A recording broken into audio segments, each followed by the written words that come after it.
Hello दोस्तों, आप सभी का आपके अपने चैनल पोस्टल भाव में स्वागत है। तो आज हम GDS टू MTS के पेपर के सॉल्यूशन के बारे में देखने वाले हैं।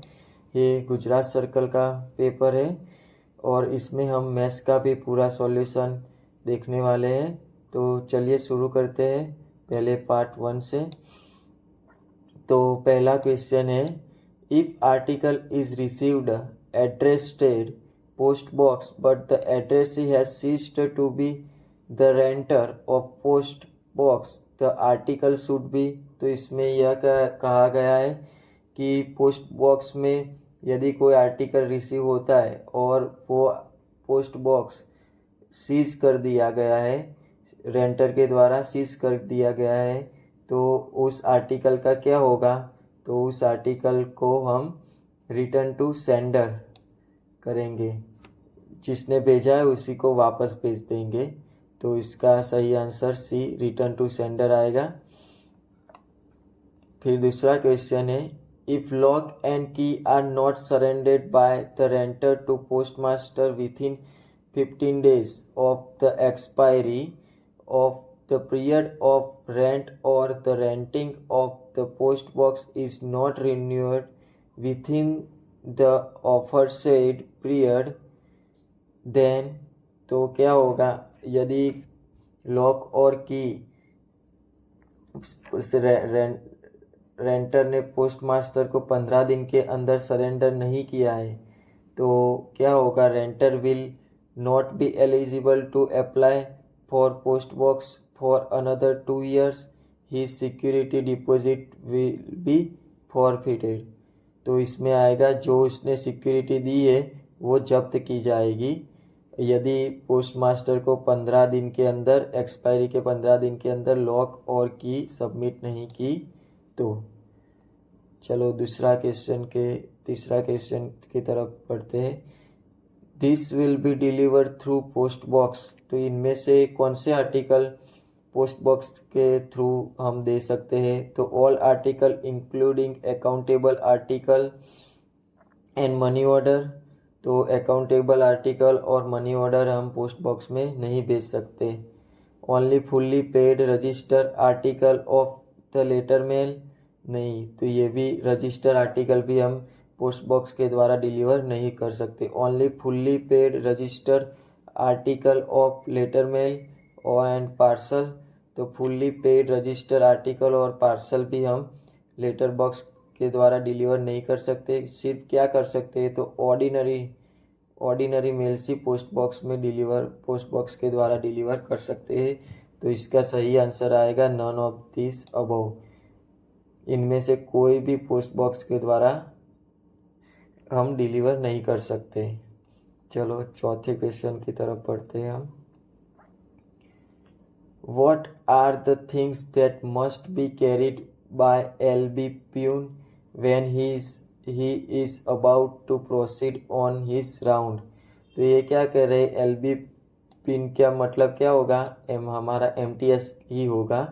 तो LB प्यून जब लेटर बॉक्स खोलने जाता है तो वो उसके साथ क्या क्या लेके जाएगा। तो इसमें दिया है the key of letter box. तो ये तो लेके ही जाना पड़ेगा, इसके बिना लेटर बॉक्स कैसे खोलेंगे हम। चेंजेबल हवर प्लेट, तो टाइम की प्लेट भी हमें ले जानी पड़ेगी। Bag to place the article found in letter box, तो हमें एक बैग भी लेके जानी पड़ेगी आर्टिकल जो लेटर बॉक्स में हो उसको डालने के लिए अंदर। तो ये सभी सामान हमें लेटर बॉक्स खोलने से पहले लेटर बॉक्स खोलने के समय लेके जाना पड़ेगा। तो इसका सही आंसर आएगा D, all of the above. ये सब लेटर बॉक्स की, changeable hover plates and bag, article अंदर डालने के लिए बैग लेके जाना पड़ेगा। तो इसका सही आंसर आएगा ऑल ऑफ द अबव। अब पांचवें क्वेश्चन की तरफ पढ़ते हैं। The mail office deals only with closed bags is called as. तो जो कौन सी मेल ऑफिस है जो बंद थैलों के साथ ही काम करती है, तो उसका सही आंसर आएगा ट्रांजिट मेल ऑफिस। वो बंद थैलों के साथ ही काम करती है। ये हमारा पोस्टल वॉल्यूम 5 में डेफिनेशन में ये सब दिया गया है। ट्रांजिट मेल ऑफिस की डेफिनेशन में दिया गया है कि the mail office deals only with closed bag is called as transit mail office. तो क्वेश्चन नंबर 5 का सही answer A transit mail office होगा। A bag is used to enclose several bags sent to the same office or section, thereby affording protection to call them। तो कौन ऐसी बहुत सारी बैगे एक ही बैग में डाल के जिसको भेजा जाता है उसे कौन सी बैग कहते हैं? तो ट्रांजिट बैग कहते हैं। ट्रांजिट बैग, टीबी भी शॉर्ट में हम टीबी कहते हैं। आपने देखा होगा कि कई सारी बीओ का जो एसओ स्लिप आता है, अकाउंट बैग आता है एसओ से, वो एक ही बीओ में आता है और एक ही बैग में आता है। तो वो बैग का नाम क्या होता है? Transit bag. वो 3-4 बीओ की एक ही बैग में अकाउंट बैग आती है, तो वो एक ही बैग को क्या कहते हैं? Transit bag. तो बहुत सारी बैगों को एक ही बैग में मिलाना, ये एक बैग हो गई। इसमें से 2-3 बैगों को मिलाना, इसे कहते हैं इसे क्या कहते हैं? TB, transit bag. इसमें बहुत सारी बैगें दूसरी होती है, तो इसे क्या कहते हैं? टीबी कहते हैं, ट्रांजिट बैग। चलो, और इसका सही आंसर होगा सी, ट्रांजिट बैग। 7 नंबर के क्वेश्चन पर बढ़ते। The service responsible for carries of males bye rail, road, river and air and for collection and distribution of mail received from post office by mail office and section। तो ये क्या कह रहा है कि कौन जवाबदार होता है बाय रेल, रोड और रिवर के द्वारा कलेक्शन, और जो पोस्ट ऑफिस से हम बैग भेजते हैं और पोस्ट ऑफिस और मेल ऑफिस और सेक्शन से हम जो बैग भेजते हैं उसको रेल, रिवर और एयर के द्वारा कलेक्ट कौन करता है और डिस्ट्रीब्यूट कौन करता है? तो इसका सही आंसर आएगा रेलवे मेल सर्विस। तो आरएमएस ये सब हैंडल करता है कलेक्शन, सभी बैगों का कलेक्शन और डिस्ट्रीब्यूशन का। रेल, रोड, रिवर के द्वारा कौन ये सब करता है? तो रेलवे मेल सर्विस करता है। तो 7 नंबर का क्वेश्चन का आंसर होगा रेलवे मेल सर्विस। ये भी पोस्टल वॉल्यूम 5 के डेफिनेशन में दिया गया है। अब 8वें क्वेश्चन की तरफ बढ़ते हैं।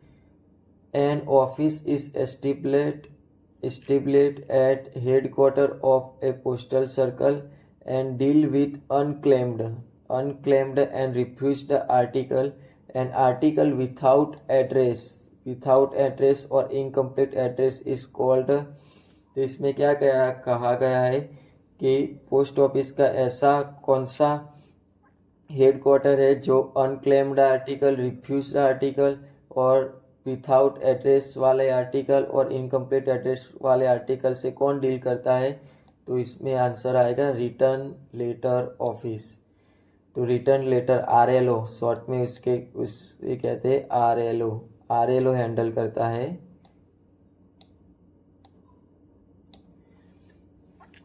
आरएलओ अनक्लेम्ड रिफ्यूज्ड आर्टिकल, ये मोस्ट आईएमपी क्वेश्चन है, तो इसको अच्छे से देखना। तो आरएलओ इसका सही आंसर आएगा रिटर्न लेटर ऑफिस, आरएलओ। फिर Andaman Nicobar island region is located in which circle. तो अंडमान निकोबार आइसलैंड कौन से सर्कल के अंतर्गत आते हैं? तो वेस्ट बंगाल सर्कल के अंतर्गत आते हैं। 10वें नंबर के क्वेश्चन में The apex management body of the department post is postal service board. ये मोस्ट IMP क्वेश्चन है, इसे मार्क कर देना IMP. The apex management body is department post is postal service board. इसका सही आंसर होगा postal service board. The town branch post office is, तो town branch post office किससे कहते हैं, तो इसमें आएगा B number. A branch office situated in town और is suburbs where there is also a head post office, कि जहाँ जो ब्रांच ऑफिस टाउन सिटी में शहर में हो और उसके आसपास हेड पोस्ट ऑफिस हो, तो उसे क्या कहते हैं, टाउन ब्रांच पोस्ट ऑफिस. ये भी वॉल्यूम 5 की डेफिनेशन में दिया गया है. फिर 12 number, first class head office is under the control and supervision of. तो first class post office, head post office किसके सुपरविजन और कंट्रोल के अंदर आती है, तो चीफ पोस्ट मास्टर के अंडर में आती है.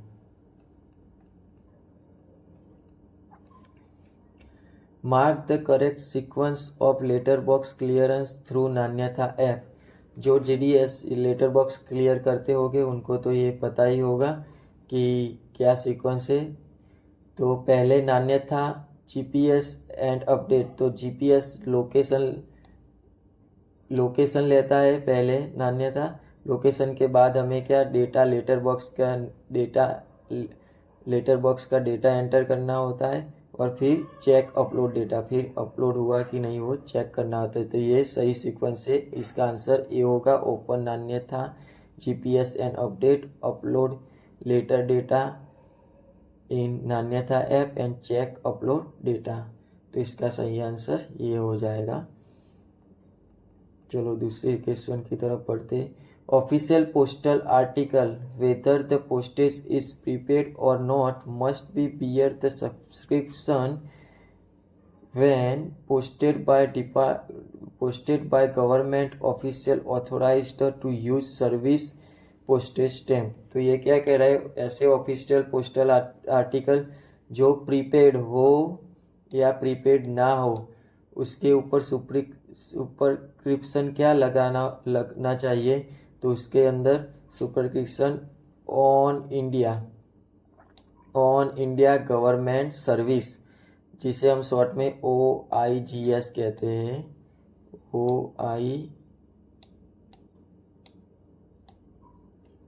OIGS कहते हैं. जो गवर्नमेंट के सभी जो आर्टिकल होते हैं उसके ऊपर ऑन इंडिया गवर्नमेंट सर्विस लिखा होना चाहिए. ये देखो आपको कन्फ्यूज़न में इसका स्पेलिंग भी आपको याद रखना होगा, नहीं तो ये कन्फ्यूज़न ये दोनों में हो जाएगा. इसमें देखो ऑन इंडियन गवर्नमेंट सर्विसेज ये लिखा है, ये इंडियन और ये सर्विसेज. तो हमें स्पेलिंग भी याद रखना है और सही से फॉर्मेट चूज़ करना है. ऑन इंडिया गवर्नमेंट सर्विस ये आपका सही आंसर होगा. तो ऑफिशियल पोस्टल आर्टिकल के ऊपर ये सब्सक्रिप्शन होना ही चाहिए, ऑन इंडिया गवर्नमेंट सर्विस. तो ये ध्यान से आपको MCQ भी देखने हैं क्योंकि स्पेलिंग में मिस्टेक ना हो जाए, गलती से आप गलत वाला टिक ना कर लो. चलो दूसरे. तो 15वें नंबर में क्वेश्चन में क्या बोला है, What is the postage chargeable on delivery of official postcard when postage is insufficiently prepaid. तो ऐसे ऑफिशियल पोस्ट कार्ड जिसमें पोस्टेज क्या इनसफिशिएंटली पेड किया गया है. मान लीजिए 5 रुपये देने थे और उसने दिए 3 रुपये. तो जब हम उसको आर्टिकल देंगे, डिलीवर करेंगे, तो अब हमें कितने पैसे लेने होंगे, तो हमें द डेफिशिएंसी. तो जितने 5 रुपये का मान लो आर्टिकल 5 रुपये उसको देने थे और 3 रुपये दिए, तो हम उसको कितना रुपये देना होगा, 2 रुपये ही देना होगा. जितनी डेफिशिएंसी जितना बचा हुआ है उतना ही पैसा उसको देना होगा जब इनसफिशिएंटली प्रीपेड आर्टिकल हो तब। तो इसका आंसर आएगा कि जितना बचा हुआ है, जितना पैसा उसने नहीं दिया है उतना पैसा उसको डिलीवरी के समय देना होगा, द डेफिशिएंसी। तो उसका आंसर होगा जाएगा सी, द डेफिशिएंसी, उतना पैसा उसको देना होगा। अब 16 नंबर के क्वेश्चन पे आ जाते हैं। विच one of the following is allowed by inland post. तो इनमें से कौन से इनलैंड पोस्ट के द्वारा हम भेज सकते हैं। तो any sharp instrument not properly protected, तो हम कोई भी शार्प इंस्ट्रूमेंट भेज नहीं सकते पोस्ट में, क्योंकि जो व्यक्ति उसके साथ काम कर रहा होगा उसको हार्म हो जाएगा। तो कोई भी शार्प इंस्ट्रूमेंट और प्रॉपरली प्रोटेक्टेड नहीं है वो नहीं भेज सकते। Any living creature or other things which is either noxious or likely to injure the postal article in course of transmission by post। तो ऐसे जीवित प्राणी और ऐसी कोई भी नॉस्टिलियस चीज़ें और जो पोस्टल आर्टिकल दूसरे पोस्टल आर्टिकल को हार्म कर सकते और पोस्टल एम्प्लॉय को भी हार्म कर सकते, ऐसे पोस्ट हम भेज नहीं सकते इनलैंड पोस्ट के द्वारा। तो ये भी नहीं भेज सकते। Ticket proposal advertisement or relating to a lottery, तो हम कोई टिकट प्रपोजल एडवर्टाइजमेंट और लॉटरी की टिकट भी डाक के द्वारा नहीं भेज सकते। All classes of article of the letter mail of which the whole or part of address side has been marked off into a single address. तो हम ऐसे आर्टिकल भेज सकते हैं जिसमें एक ही बार एड्रेस लिखा हो, तो ऐसे आर्टिकल हम इनलैंड पोस्ट के द्वारा भेज सकते हैं कि जिसमें एक ही बार एड्रेस पता लिखा गया हो। तो ये इसका आंसर 16 का आंसर हो जाएगा D.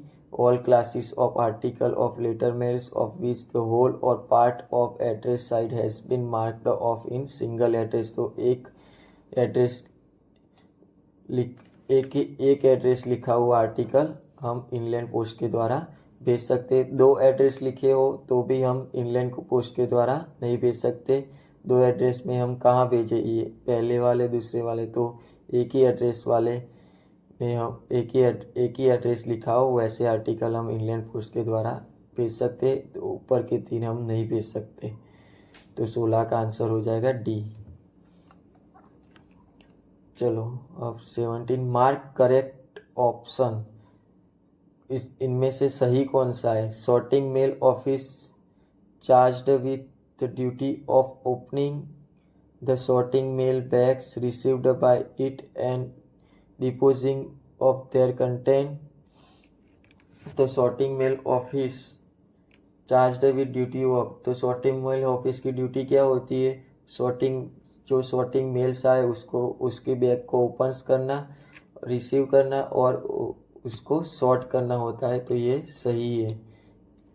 APMC means automatic mail processing centre, sorting is done by machine.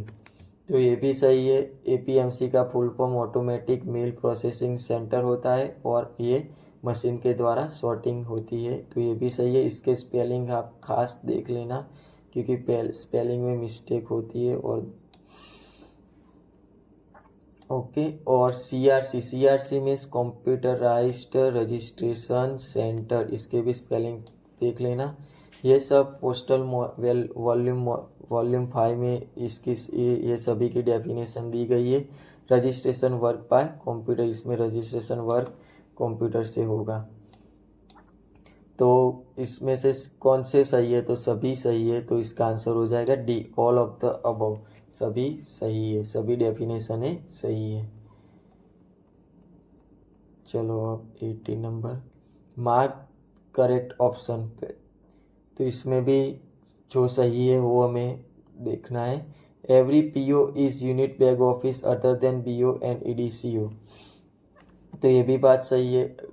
हर एक post office unit bag office होती है अदर देन BO और ईडीसीओ, ईडीसीओ का मतलब extra departmental sub post office, extra department sub post office और BO के अलावा सभी post office unit bag office होती है, तो ये भी बात सही है।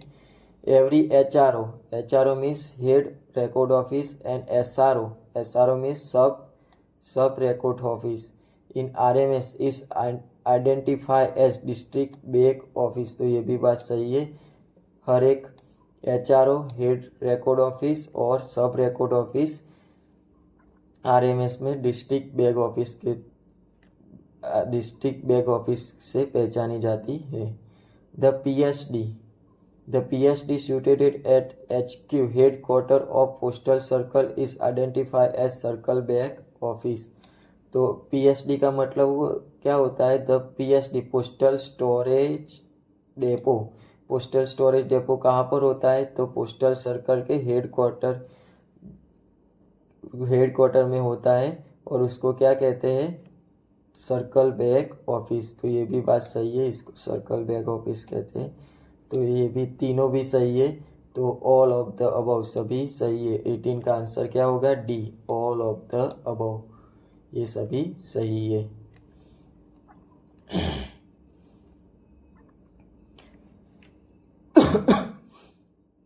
Sorry, which fact is true with respect to night post office, night post office के बारे में कौन सा सही है? आर ओपन एट आरएमएस, तो नहीं, आरएमएस में ओपन नहीं होता। Do not function on Sunday, नहीं, संडे को भी ये काम करता है।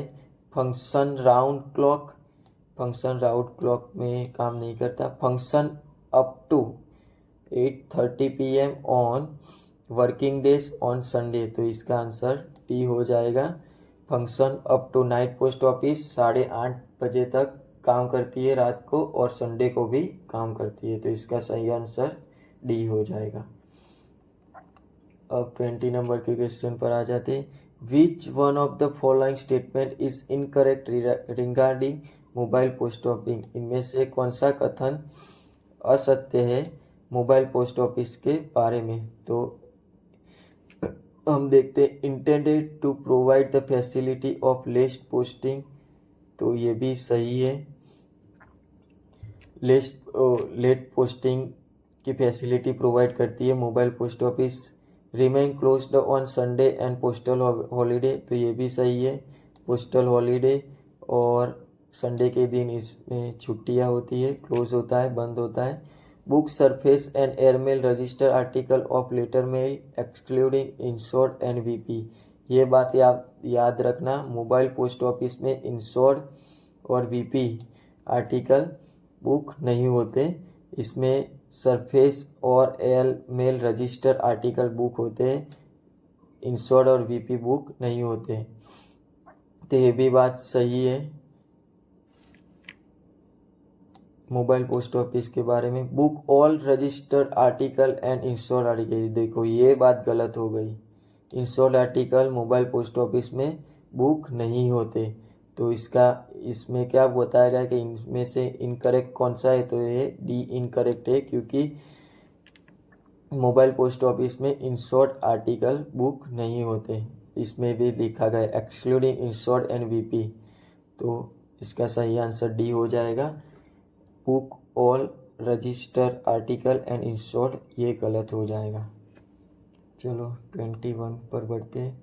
Payment of postage is normally to be effected by means of postage stamp, impressed stamp, franking impression, revenue stamp, तो पेमेंट ऑफ पोस्टेज का पेमेंट कैसे दिया जा सकता है? तो इनमें से कौन से तरीके से दिया जा सकता है? तो पोस्टेज स्टैम्प जो हम डाक टिकट लगाते हैं वो, इससे भी दिया जा सकता है। इम्पोस्ड स्टैम्प जो OIGS गवर्नमेंट सर्विस के जो कवर होते हैं उसमें इम्पोस्ड स्टैम्प होता है, तो उससे भी पोस्टेज का भुगतान किया जा सकता है। फ्रैंकिंग मशीन जो बैंक के आर्टिकल होते हैं उसमें फ्रैंकिंग मशीन लगा के आती है, तो फ्रैंकिंग मशीन से भी पेमेंट ऑफ पोस्टेज दिया जा सकता है। फिर रेवेन्यू स्टैम्प, तो रेवेन्यू स्टैम्प का पेमेंट ऑफ पोस्टेज में उपयोग नहीं होता, तो ये क्या हो जाएगा? गलत। ये पेमेंट ऑफ पोस्टेज में यूज़ नहीं होता। रेवेन्यू स्टैम्प कभी भी पेमेंट ऑफ पोस्टेज में यूज़ नहीं होती, डाक टिकट की तरह यूज़ नहीं होती। पेमेंट ऑफ पोस्टेज में रेवेन्यू टिकट यूज़ नहीं होती। तो इसका सही आंसर क्या आ जाएगा? 1, 1, 2, 2 और 3। ओनली इसका आंसर ए हो जाएगा। 1, 2 और 3 से भी 3 से ही पेमेंट ऑफ पोस्टेज होता है। पोस्टेज स्टैम्प, इम्पोस्ट स्टैम्प और फ्रैंकिंग मशीन से। तो इसका आंसर ए हो जाएगा। रेवेन्यू स्टैम्प से पेमेंट ऑफ पोस्टेज नहीं होता। Prepayment of postage is accepted in case of large number of article subject to a minimum of small cities. तो प्रीपेमेंट ऑफ पोस्टेज तो छोटी सिटी में कितने आर्टिकल का प्रीपेमेंट ऑफ पोस्टेज लिया जा सकता है, प्रीपेमेंट ऑफ पोस्टेज एक्सेप्ट किया जा सकता है छोटी सिटी में? तो ये 250 हो जाएगा। और बड़ी सिटी में कितना लिया जा सकता है? तो 500। तो इसका आंसर हो जाएगा 250। Minimum prepayment of postage small city में कितने लिए जा सकते हैं? 250 आर्टिकल के प्रीपेमेंट ऑफ पोस्टेज छोटी सिटी में लिए जा सकते हैं। Article marked as doubtful during transmission by post R. तो इसका सही आंसर क्या हो जाएगा? आर्टिकल जो डाउटफुल आर्टिकल है, ट्रांसमिशन के दौरान हमें पता चला कि ये डाउटफुल है, तो ऐसे डाउटफुल आर्टिकल का हम क्या करते हैं? रिटर्न टू सेंडर नहीं करते। Hand over to police custody, police को भी नहीं देते। ओपनड बाय पोस्ट मास्टर भी खोल नहीं सकता। तो क्या होता है? उसका आंसर हो जाएगा C, will be opened in presence of addressee. जो एड्रेसी का मतलब क्या होता है? कि जिसको आर्टिकल भेजा गया है, जो आर्टिकल लेने वाला है, जिसको आर्टिकल मिलने वाला है, उसके प्रेजेंस में ये आर्टिकल ओपन होगा। डाउटफुल आर्टिकल किसके प्रेजेंस में ओपन होगा? तो एड्रेसी का मतलब आप सब समझ लेना। एड्रेसी जो वो होता है जिसको आर्टिकल भेजा गया है, जो आर्टिकल रिसीव करने वाला है, उसको एड्रेसी कहते हैं। तो एड्रेसी के सामने ये आर्टिकल ओपन करेंगे। तो इसका सही आंसर हो जाएगा C, will be open in presence of addressee. जो प्राप्तकर्ता होता है उसकी उपस्थिति में खोली जाएगी। अब 24 में, what is the minimum amount required for opening post office saving account? ये तो सभी को पता ही होगा। सेविंग अकाउंट कितने से ओपन होता है? तो 500 रुपये से ओपन होता है। सभी बीपीएम को तो ये पता ही होगा। 500 रुपये से सेविंग अकाउंट ओपन होता है। In what time should date claim of PLI RPLI be settled in normal claim cases? तो नॉर्मल क्लेम केसेस में पीएलआई और आरपीएलआई का सेटलमेंट कितने दिनों में होना चाहिए? तो 30 डेज में, मीन्स 1 महीने में 30 डेज में होना चाहिए। चलो आगे बढ़ते हैं। ए और B order is issued by, A और बी ऑर्डर कौन इश्यू करता है? तो ए और B order superintendent of RMS issue करता है। ए और बी ऑर्डर बहुत ही इम्पोर्टेंट है, ये आईएमपी क्वेश्चन है। ए और बी ऑर्डर की डेफिनेशन भी आपको पोस्टल मैनुअल वॉल्यूम 5 में मिल जाएगी। तो ये मोस्ट आईएमपी क्वेश्चन है। ए और बी ऑर्डर से एक क्वेश्चन हमेशा पूछा जाता है, तो ये मार्क कर लेना। एवरी लेटर, पैकेट और parcel has to be stamped with day stamp of at least. तो एवरी जो भी लेटर, पैकेट और पार्सल कितनी पोस्ट ऑफिस का स्टैम्प उस पर लगा होना चाहिए? तो 2, मिनिमम तो 2 पोस्ट ऑफिस का स्टैम्प उस पर लगा ही होना चाहिए। पहली तो कौन सी? जिसने आर्टिकल, जहाँ से आर्टिकल भेजा गया है वो, और जहाँ लास्ट में जिस एसओ से वो डिलीवर होगा उस एसओ और बीओ का स्टैम्प लगाना होना चाहिए। तो मिनिमम 2 स्टैम्प डेट स्टैम्प उस पर आर्टिकल पर लगे होने चाहिए जहाँ से निकला है वहाँ का और जहाँ पर भेजा गया है उस पोस्ट ऑफिस का, दोनों का डेट स्टैम्प लगा होना चाहिए। तो 27 का आंसर हो जाएगा 2। According to the postal guide part 1 clause number 17 jewellery includes. तो पोस्टल गाइड पार्ट 1 के अनुसार ज्वेलरी में किस किस का समावेश होता है। तो हमें पोस्टल गाइड पार्ट 1, तो इसमें क्या पोस्टल गाइड पार्ट 1, तो हमें पोस्टल गाइड पार्ट 1 में से पढ़ना अच्छा रहेगा, न कि कोई गाइडेंस और कोई दूसरे प्रकाशन की बुक लेकर पढ़ने से अच्छा है पोस्टल गाइड 1। देखो इसमें से ही क्वेश्चन पूछा गया है, इसको मार्क करके क्वेश्चन पूछा गया क्लॉज नंबर 70। तो ये सब भी question postal guide part 1 volume 5 इसमें से ही पूछे जाते हैं। कोई भी एक्स्ट्रा आपको बुक या कुछ खरीदने की ज़रूरत नहीं है, ये आप ऑनलाइन डाउनलोड कर सकते हैं पोस्टल गाइड पार्ट 1 और वॉल्यूम पोस्टल गाइड और पोस्टल वॉल्यूम 5। तो ये दोनों में से ही ये क्वेश्चन पूछते हैं और कहीं से दूसरे क्वेश्चन नहीं आते हैं। तो ये क्या बोल रहे हैं, according to postal guide part 1, postal guide part 1 के अनुसार इन ज्वेलरी में इनमें से किसका समावेश होता है। तो watches the cases of which are entirely और मेनली कंपोज्ड ऑफ गोल्ड से बनी हुई ज्वेलरी और watches in the cases of which are entirely और मेनली कंपोज्ड ऑफ सिल्वर से बनी हुई और घड़ी। Watches the cases of which are entirely और मेनली कंपोज्ड ऑफ प्लेटिनियम। तो सिल्वर, गोल्ड और प्लेटिनियम सभी से बनी हुई घड़ियाँ ज्वेलरी में समावेश होती है। तो इसका सही आंसर क्या हो जाएगा, ऑल ऑफ द अबव। ये सभी का ज्वेलरी में समावेश होता है क्लॉज नंबर 17 के अनुसार। तो हमें पीओ गाइड 1 से ही पढ़ना है और वॉल्यूम 5 से ही। In case of article addressed to foreign country, the address should be written in foreign country में जब हम आर्टिकल भेजते हैं तो एड्रेस किस लैंग्वेज में कैसे लिखा होना चाहिए। तो इसका सही आंसर हो जाएगा ए, रोमन लेटर और अरेबिक फिगर में लिखा होना चाहिए। ये भी मोस्ट आईएमपी क्वेश्चन है, हर बार पूछा जाता है, तो इसे मार्क कर देना आईएमपी। तो जो हम विदेश में टपाल भेजते हैं, दूसरी कंट्री में आर्टिकल भेजते तो उसका उसमें कैसे लिखा होना चाहिए, रोमन लेटर और अरेबिक फिगर में लिखा होना चाहिए। RLAF शॉर्ट में आप याद रख सकते हैं, RLAF रोमन लेटर यानी अरेबिक फिगर। चलो लास्ट क्वेश्चन, पोस्टल का लास्ट क्वेश्चन है, इसके बारे में देखते। Where one should write the sender address.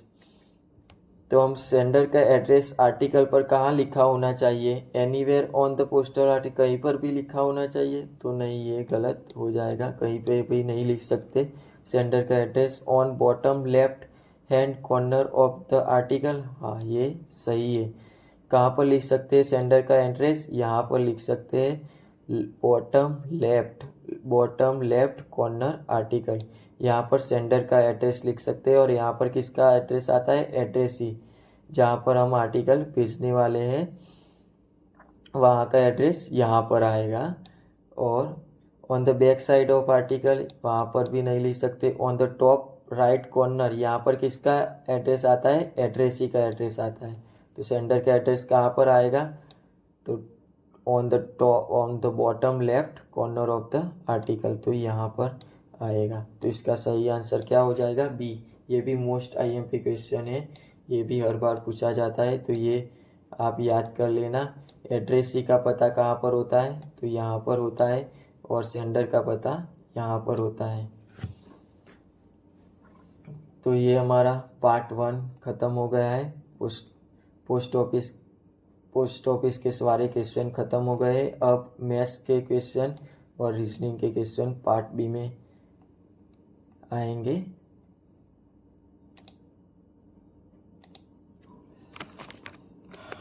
चलो पार्ट बी शुरू करते हैं हम। तो पार्ट बी में जीके के क्वेश्चन आएंगे और मैथ्स के क्वेश्चन आएंगे। तो चलिए पार्ट बी शुरू करते हैं। 31 क्वेश्चन में average of 7 family member is 75 but the average of 6 of them is 74 6 months, then what is the age of 7th family member. तो इसमें क्या कहा गया है कि 7 फैमिली मेंबर की एवरेज एज कितनी है 75। तो इनमें से 6 की एवरेज कितनी है तो 74 ईयर 6 मंथ है। तो 7वें फैमिली मेंबर की हमें एज निकालनी है। तो कैसे निकालेंगे, तो पहले हम 75 इंटू 7 करेंगे। तो 75 इंटू 7 करेंगे तो कुल फैमिली मेंबर की सब एज आ जाएगी। सातों के 7 फैमिली मेंबर की कुल टोटल एज आ जाएगी। तो एज कितनी आई 525। तो इनमें से क्या कहा गया है, तो 74 6 मेंबर की 74 है। तो 6 मेंबर की 74, तो ये कितनी एज आ गई 444 आ गई। और ये 6 फैमिली मेंबर की 6 मंथ की एवरेज कितनी होगी, 6 मंथ की एवरेज कितनी होगी तो 3 साल। तो 6 फैमिली मेंबर की टोटल एज कितनी हो गई 447। तो टोटल एज में से हम 447 निकाल देंगे तो कितनी 7th फैमिली मेंबर की एज आ जाएगी। तो 7th फैमिली मेंबर की एज कितनी आ गई 78।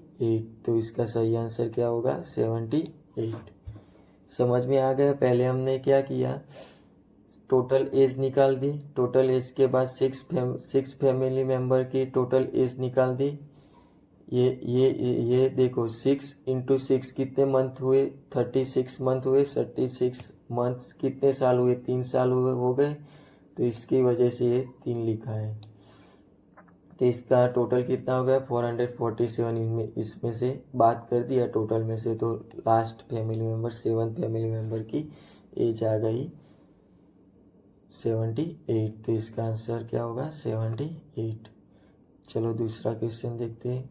2 bicycle were sold for 3,990 cash, gaining 5% on one and losing 5% on other. The gain or loss percentage on the whole transaction।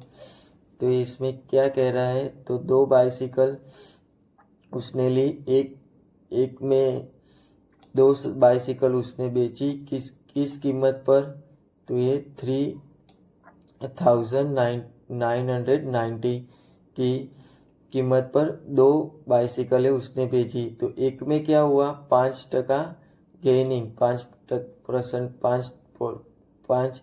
5% का प्रॉफिट हुआ और दूसरे में 5% उसने गवाए, लॉस हुआ 5% का। तो ये दोनों ट्रांजेक्शन में हमें गेन हुआ कि लॉस हुआ, तो कितना हुआ, तो इसका एक सूत्र ही है, इसका ये सूत्र ही है ये निकालने के लिए। जब एक ही सेलिंग प्राइस पर लॉस का भी परसेंट सेम हो और गेन का भी परसेंट सेम हो, तो हमें कौन सा इक्वेशन का यूज करना है, तो x square by 100 divided by 100 इसका उपयोग करना है। और एक्स का मतलब क्या है, तो हमें जो परसेंटेज दिए गए हैं ये इक्वेशन कब काम करेगा, तो दोनों गेनिंग और लॉस दोनों का परसेंटेज सेम हो तभी, और सोल्ड प्राइस पर एक ही सोल्ड प्राइस हो तभी ये इक्वेशन काम करेगा। तो इसका शॉर्ट कट की है ये एक्स स्क्वायर, एक्स का मतलब परसेंटेज, एक्स स्क्वायर बाय 100, तो एक्स का मतलब 5 स्क्वायर बाय 100, तो इसका, और इसमें क्या होता है, हमेशा लॉस ही होता है, इसमें याद रखना लॉस ही होता है इक्वेशन में। तो इसका सही आंसर क्या आ जाएगा, 0.5% loss.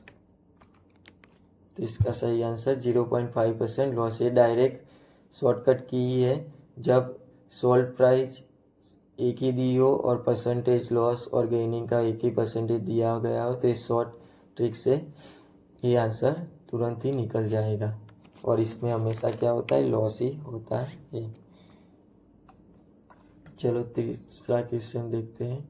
Suresh for 2 years invested 500 in SBI. He also invested 300 in ICICI for 4 years. At the end he received 220 from both banks as simple interest. तो what must have been rate of interest? तो ये क्या कह रहा है, सुरेश ने 2 साल के लिए 500 रुपये SBI में इन्वेस्टमेंट किए, और सुरेश ने 300 रुपया 4 साल के लिए ICICI बैंक में इन्वेस्ट किए, और ये सभी पूरा होने के बाद उसको इंटरेस्ट कितना मिला, तो 220 रुपीज़ इंटरेस्ट मिला। तो हमें क्या निकालना है, सिंपल इंटरेस्ट, कितना सिंपल इंटरेस्ट, कितने इंटरेस्ट पर ये दोनों का इंटरेस्ट क्या है, सेम ही है। तो ये हमें क्या निकालना है, इंटरेस्ट निकालना है। तो हम मान लेते हैं x% इंटरेस्ट होगा, तो x% इंटरेस्ट में 2 साल के लिए 500 रुपये रखे थे, इसका सम, और x% दोनों का सेम ही इंटरेस्ट है, तो x% इंटरेस्ट के साथ 4 साल के लिए कितने रखे थे, 300। तो ये दोनों का इंटरेस्ट मिला के कितना हमें मिलेगा, तो 220 रुपीज़ मिलेगा। तो ये इक्वेशन हम सॉल्व करेंगे, तो x% 2200 होगा, और इसको भी इक्वेशन परसेंटेज हम निकाल देंगे, तो x की परसेंटेज हम निकाल देंगे, बाय x डिवाइडेड बाय 100 करेंगे, तो इसकी वैल्यू कितनी हो जाएगी, तो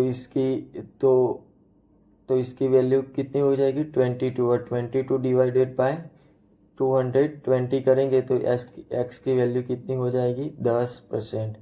तो कितने सिंपल इंटरेस्ट मिला होगा, 10%। तो ये क्या है, दोनों का मिला के इंटरेस्ट हमें इतना मिला। तो ये हमने इक्वेशन बना ली, x% 2 साल के लिए 500 रुपये पर, x% 4 साल के लिए 300 रुपये, ये इक्वेशन बना दी। ये परसेंटेज निकाल देंगे, और ये परसेंटेज निकालेंगे तो 2 हट जाएंगे, और ये 2 हट जाएंगे, और ये 22 कहाँ, इसके नीचे आ जाएंगे। तो इसका आंसर क्या हो जाएगा, 10%। तो इसका सही आंसर हो जाएगा 10%। अब 34वां क्वेश्चन, ए कैन ले railway track between 2 given station in 16 days. B can do same job in 12 days.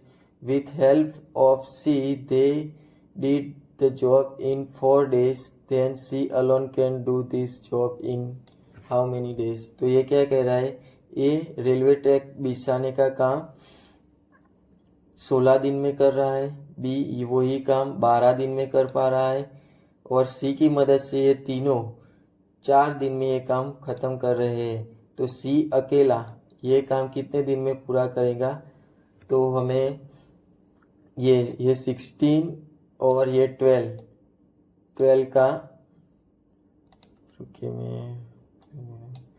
ये 12 का एलसीएम लेना है। ये 12 का एलसीएम लेके हमें ये let's unit of work assume करने हैं। तो let's assume unit of work is 48 unit हमें काम करना है। तो ये 16 दिन में करेगा ये, तो एक दिन में कितना काम करेगा, डिवाइड बाय 16 करेंगे, तो ए 3 यूनिट एक दिन में काम करेगा, और बी कितने यूनिट काम करेगा, तो एक दिन में 4 यूनिट काम करेगा। 48, मान लीजिए 48 यूनिट हमारा टोटल वर्क है, तो ये 16 दिन में करता है, तो एक दिन में कितना करेगा, 3 यूनिट करेगा। बी 12 दिन में ये 48 यूनिट काम करता है, तो एक दिन में कितना करेगा, 4 यूनिट करेगा। तो ये दोनों का एक दिन का काम आ गया है। ये 3 यूनिट करेगा और बी 4 यूनिट एक दिन का काम करेगा। और तो हमें इसमें क्या बताया गया कि सी की हेल्प से 4 दिन में ये काम खत्म करते हैं। तो कितना काम खत्म करते हैं, 48 यूनिट काम 4 दिन में खत्म करते हैं। तो ए ने 4 दिन में कितना काम किया होगा, 3 × 4, तो 12 यूनिट ए ने 4 दिन में काम किया होगा। और बी ने कितना काम किया होगा, 4 × 4, 4 दिन में, एक दिन में 4 यूनिट करता है, तो 4 दिन में कितना, तो 16 यूनिट ए ने काम किया होगा। तो ये हम 16 और 12 कितना हो गया, 28 यहाँ पर ले जाएंगे। और सी कितना काम करेगा, वो एक दिन में कितना काम करता है वो हमें पता नहीं है, ये हमें पता नहीं है। तो हम क्या करेंगे, ये इक्वेशन को सॉल्व करेंगे। तो 12 और 16 28 हुआ, 28 यहाँ पर ले जाएंगे, 48 में से 28 बात हो गई, तो सी तो कितनी वैल्यू आ जाएगी, 20 आ जाएगा। 48 में से 28 बात करेंगे तो 20 आ जाएगा। और सी और डिवाइडेड बाय सी की वैल्यू निकालने के, सी एक दिन में कितना काम करेगा वो निकालने के लिए डिवाइडेड बाय 4 करेंगे। तो सी एक दिन में कितना काम करता है, 5 यूनिट काम करता है। So in 1 day C can do 5 unit of work. तो सी कितना एक दिन में काम करता है वो हमने निकाल दिया, 5 यूनिट काम करता है। तो हमें टोटल कितना यूनिट काम करना है, 48 unit.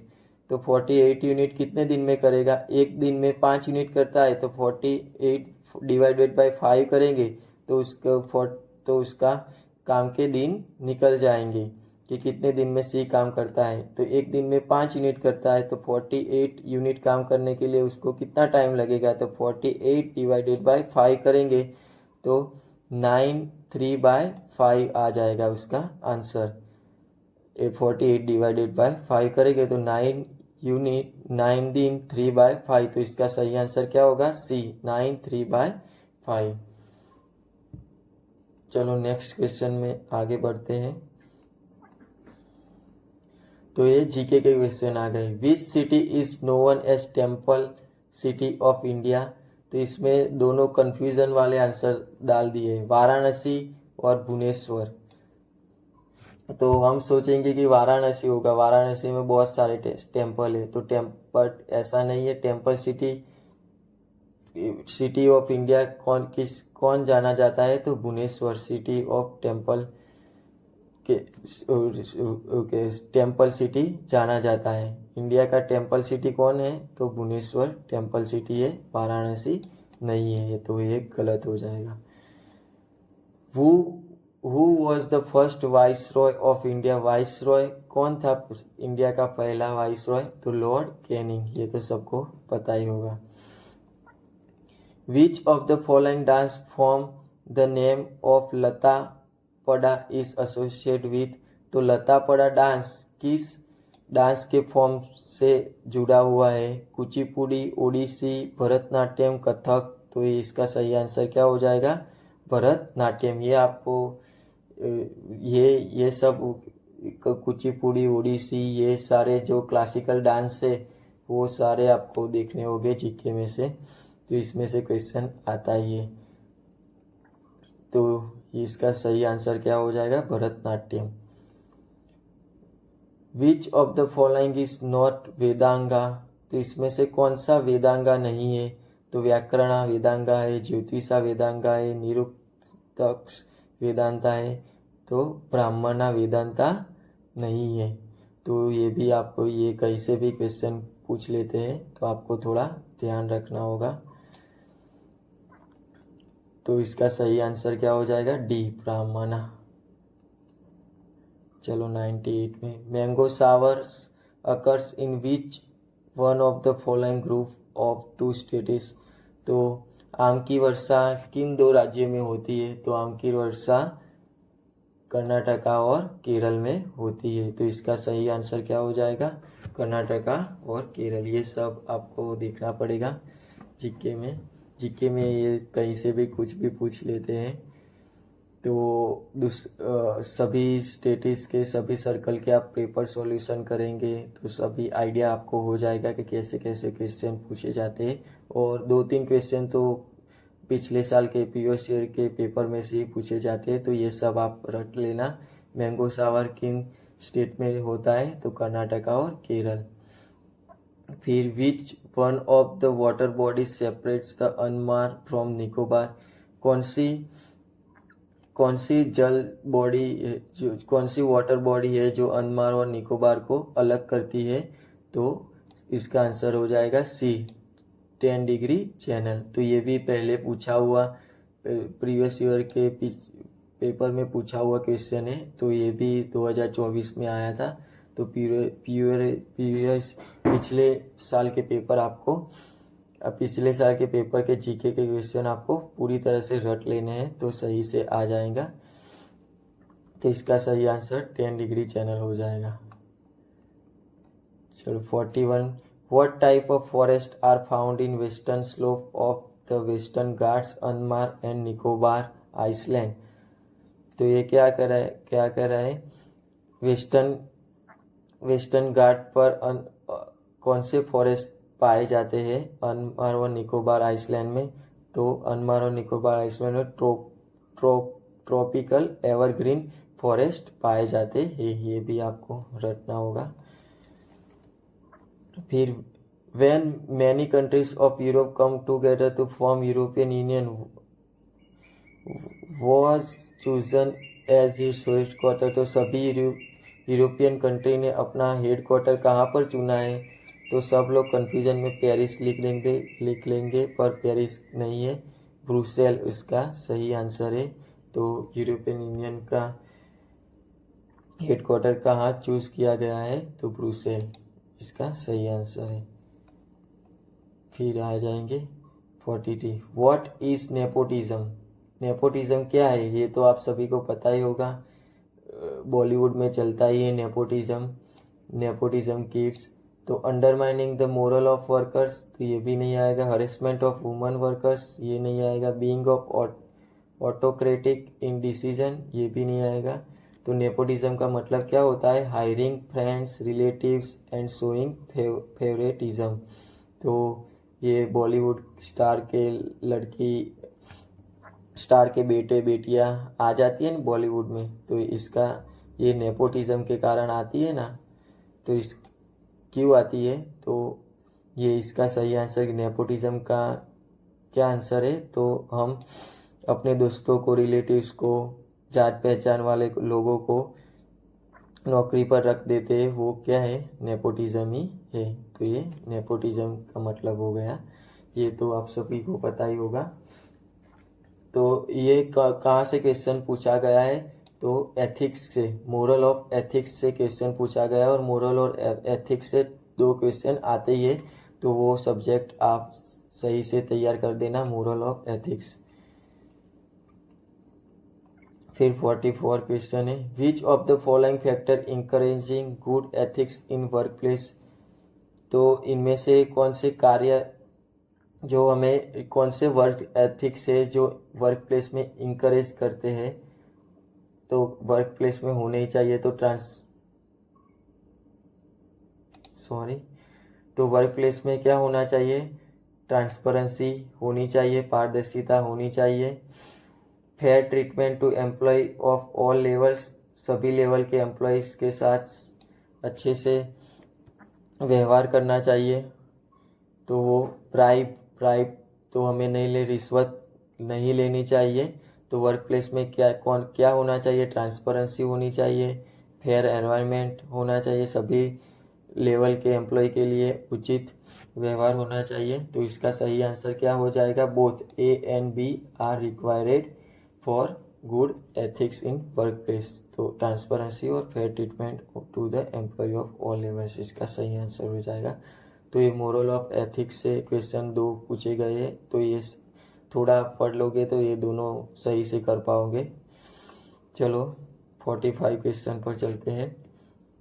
A man can complete a journey in 10 hours. He travels first half of journey at the rate of 21 km प्रति hour and second half at the rate of 24 km प्रति hour. Find the total journey in kilometre. तो हमें total journey find करनी है। तो इसका simple सा एक इक्वेशन है जो हम सूत्र कहते हैं, सिंपल सा सूत्र है इसका। तो इस जब दो हाफ में दो स्पीड में हाफ ट्रैवलिंग होती है, तो हमें ये इक्वेशन सूत्र का उपयोग करना है। 2 लगाना ही है, 2 × 21 जो स्पीड दी गई है वो 21 और ये 24 जो स्पीड दी गई है वो इंटू जो टाइम दिया गया है वो मल्टीप्लाई करना है। और जो स्पीड है वो जो 2 स्पीड दी गई है उसका सम करना है। और सम कितना होगा 45, वो डिवाइडेड में डाल देना है। तो 2 × 21 × 24 × 10 डिवाइडेड बाय 45। तो इसका सही आंसर क्या हो जाएगा, इक्वेशन सोल्व करेंगे तो 224 किलोमीटर आ जाएगा। जब ये इक्वेशन का ये सूत्र का कब इस्तेमाल करना है, तो जब स्पीड हाफ ऑफ जर्नी अलग स्पीड से कवर करेगी करती है गाड़ी और हाफ ऑफ स्पीड अलग स्पीड से कवर करेगी, तब ये हमें इक्वेशन का उपयोग करेंगे ये डिस्टेंस निकालने के लिए। तो 2 तो आएगा, 2 × 21 जो पहले स्पीड है, 24 जो स्पीड है और जितने हावर्स दिए गए वो इंटू करना है। और ये जो ये स्पीड है उसका सम डिवाइडेड में लिखना है और ये कर देना है। तो आपका डायरेक्टली आंसर शॉर्टकट में आ जाएगा 224 किलोमीटर। तो ये आपको याद रख लेना है सूत्र, तो आसानी से आप इस क्वेश्चन को सॉल्व कर सकते हैं। फिर आया है 46, a tailor uses 2 metre 47 centimetre of cloth to make 1 shirt. एक शर्ट बनाने के लिए 2 मीटर और 47 सेंटीमीटर कापड़ का उपयोग करता है। How much cloth is needed to make 30 shirt. तो 13 शर्ट बनाने के लिए कितने कापड़ का उपयोग करना पड़ेगा। तो 3 × 100 सेंटीमीटर बराबर कितना होता है, वो तो आप सभी को पता ही होगा, 1 मीटर होता है। तो हम क्या करेंगे 13 × 2 मीटर पहले कर देंगे तो 26 मीटर हो गया। फिर 47 सेंटीमीटर × 30 करेंगे क्योंकि 30 शर्ट बनाने हमें, तो ये करेंगे तो ये सेंटीमीटर में है, ये सेंटीमीटर में है, तो ये हमें सेंटीमीटर में आंसर देगा। तो 47 सेंटीमीटर × 13 करेंगे तो 611 सेंटीमीटर हो जाएगा। 611 सेंटीमीटर कितना होता है, तो 6.11 मीटर होता है। तो 26 मीटर और 6.11 मीटर कितना होता है, तो 32 मीटर और 11 सेंटीमीटर होता है। तो इसका सही आंसर क्या हो जाएगा, कितने मीटर कापड़ की हमें ज़रूरत पड़ेगी, तो 32 मीटर 11 सेंटीमीटर की ज़रूरत पड़ेगी। अब दूसरा क्वेश्चन 47 देख लेते हैं। What will come in place of question mark in the following question. ये क्या आंसर आएगा इसका, तो पहले 15 लिख दिया, 4 का स्क्वायर 16 और 20। ये हमें रूल के अनुसार पहले क्या करना होगा, मल्टीप्लिकेशन करना होगा। ये पहले ब्रैकेट सॉल्व करना होता है। ब्रैकेट में भी कौन सा पहले होता है, पहले डिवाइड होता है, फिर मल्टीप्लिकेशन, फिर प्लस और फिर माइनस होता है। तो इसमें क्या दिया गया है, मल्टीप्लिकेशन, तो मल्टीप्लिकेशन पहले सॉल्व करेंगे। तो इसका आंसर क्या होगा, 240 होगा। 240 + 20 260 के 40% कितने हुए, ये दो जीरो निकाल दो, परसेंटेज निकाल देंगे तो ये दो जीरो निकल जाएगी, ये 2 जीरो निकल जाएगा। तो 26 × 4 कितना हुआ, 104। तो इसका सही आंसर 104 आ जाएगा। चलो दूसरा क्वेश्चन देखते हैं। ये पहले ब्रैकेट, ये ब्रैकेट सॉल्व करेंगे, ब्रैकेट में भी ये ब्रैकेट है तो पहले ये सॉल्व करेंगे। तो इसमें क्या आ जाएगा, 36 आ जाएगा, 42 माइनस 6 36 आ जाएगा। 36 डिवाइडेड बाय 6 करेंगे तो कितना आ जाएगा, यहाँ पर 6 आ जाएगा। और यहाँ पर ये सॉल्व करेंगे, ये 5 स्क्वायर तो 25 3 हो गया, 25 की 3 और यहाँ पर 25 की 2 है तो 25 की 3 में से ये डिवाइडेड में है तो 2 जाएगी तो कितना होगा, 25 रहेगा। तो 25 इंटू 6, 25 इंटू 6 कितना होगा, 150। तो इसका सही आंसर 150 आ जाएगा। फिर ये इंटरेस्टिंग क्वेश्चन है। 2 students appeared at examination. One of them secured 9 marks more than the other and his marks was 56% of sum of their marks. The marks obtained by them are. तो इसमें क्या कहा गया है, 2 स्टूडेंट एग्जाम दे रहे हैं, उसमें से एक के मार्क्स दूसरे से 9 ज़्यादा है, 9 ज़्यादा है। और इसमें से एक के मार्क्स कितने हैं, वो 100 मार्क्स लाते हैं तो एक के मार्क्स कितने हैं, 56% है। तो दूसरे के कितने हो गए, 44% हो गए। समझ में आया? देखो, हिज मार्क्स वॉज 56%, तो इनमें से एक के मार्क्स कितने हैं, 56% of sum of their marks. Sum of their marks की, मान लीजिए सम ऑफ देयर मार्क्स कितने हैं, 100% है। सम ऑफ देयर मार्क्स 100% है। सम ऑफ देयर मार्क्स कितने हैं, 100% है। तो 100% में से 56% एक स्टूडेंट के है, तो 44% दूसरे स्टूडेंट के हो गए। और इन दोनों का डिफरेंस कितना दिया गया है हमें, 9 मार्क्स। दोनों के मार्क्स में डिफरेंस कितना है, 9 मार्क्स। और परसेंटेज में डिफरेंस कितना है, पहले के 56% और दूसरे के 44% है। तो ये परसेंटेज का डिफरेंस कितना है, तो 12% है। 12% की वैल्यू हमें कितनी दी गई है, 9 मार्क्स। तो 12% की वैल्यू कितनी दी गई है, 9 मार्क्स। तो 1% की वैल्यू कितनी हो गई, तो 3/4%। तो यहाँ पर 1% की वैल्यू कितनी है, 3/4। 1% की वैल्यू कितनी हो गई, 3/4। यहाँ पर 12 डिवाइडेड में ले जाएंगे तो 3/4 1% की वैल्यू हो गई। तो हमें 56 यहाँ पर 56 मुके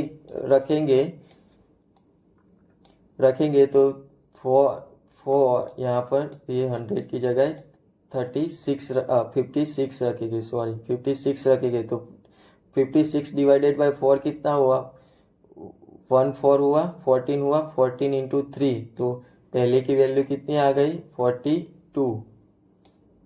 और फिर 3/4 इंटू 44 करेंगे, 44 डिवाइडेड बाय 4 करेंगे तो क्या होगा, 11 इंटू 3। तो दूसरे की वैल्यू कितनी आ गई, 33 आ गई।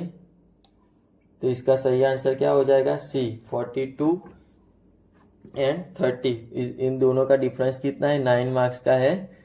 तो इसमें से क्या कहा गया था, जो दोनों में से एक का 56% है। टोटल मार्क्स कितने हो गए, 100% हो गए। 100% में से एक का 56 है और दूसरे का 44% है, और उसका हमें वैल्यू 9 मार्क्स डिफरेंस दे दी गई है। तो ये 9 मार्क्स हो गए। 12% की वैल्यू 9 मार्क्स, तो 1% की वैल्यू कितनी, तो 3/4%। फिर परसेंटेज हम रख देंगे 56 और 44, तो ये एक की वैल्यू आ जाएगी। तो 42 मार्क्स और 33, 42 मार्क्स और 33 मार्क्स दोनों स्टूडेंट के हो जाएंगे। तो समझ में आ गया, इसका सही आंसर सी हो जाएगा। अब लास्ट क्वेश्चन देख लेते हैं।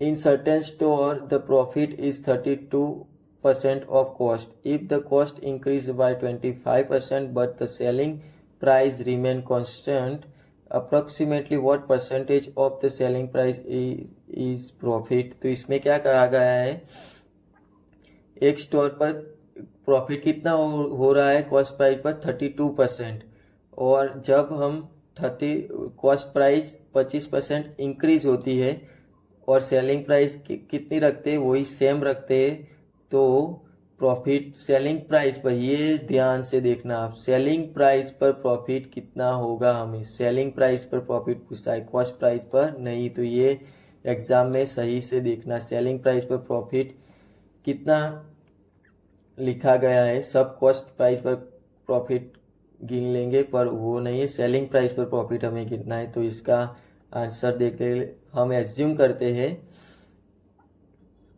मान लीजिए हम एज्यूम करते हैं कि कॉस्ट प्राइस 100x है, 100x है, तो सेलिंग प्राइस कितनी होगी, प्रॉफिट कितना लेना है हमें, 320% लेना है। तो सेलिंग प्राइस कितनी हो गई, 100 में 32% ऐड कर देंगे तो 420x क्या हो गई, सेलिंग प्राइस हो गई।